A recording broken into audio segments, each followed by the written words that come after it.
If soil science is a cricket, then physical property is Kohli. In cricket, we have three domains: batting, bowling, fielding.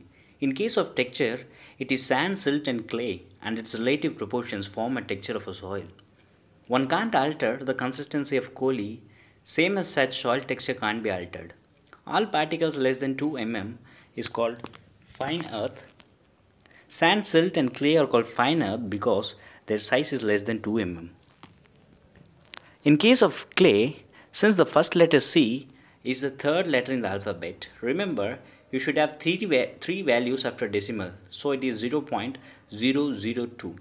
Revise it for two more times. I am sure that it will be permanently fixed in your mind. After clay, reduce one value after decimal. So it is 0.02, it is silt. And then reduce one value, that is 0.2, it is a fine sand. And reduce further one value, it is up to 2, it forms your coarse sand. This standard classification is given by IUSS.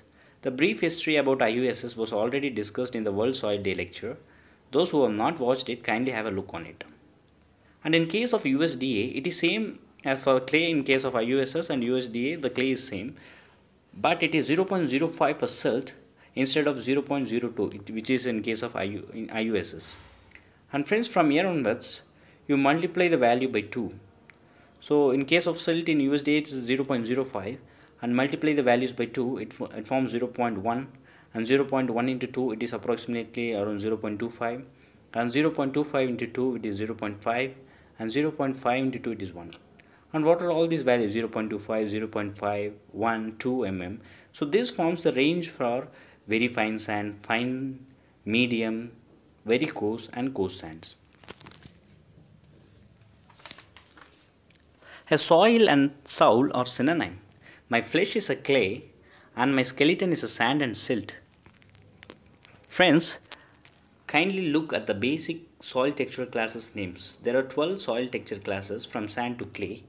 Here in this, there are two extra like fine sand loam and very fine sand loam in case of moderate coarse. So these can be eliminated, and remaining 12 forms a basic soil texture classes.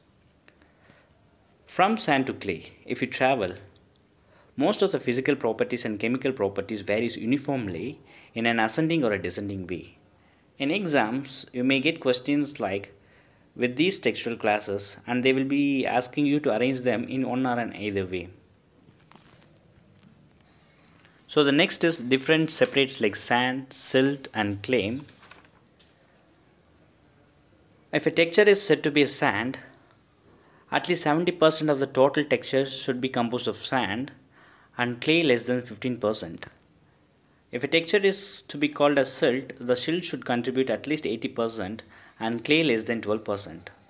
In case of clay, a texture should contain at least 35% of clay, and in most of the cases not less than 40%. So equal mixture of sand, silt, and clay particles is called loam.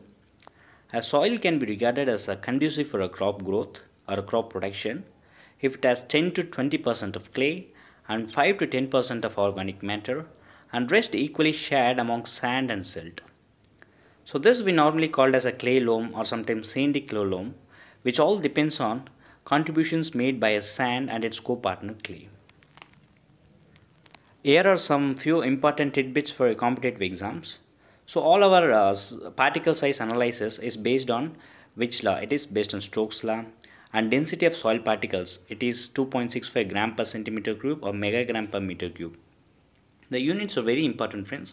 In case of density, we have both particle density and bulk density. Here 2.65 is a particle density. Since it is a true density, it is assumed to be the density of soil particles.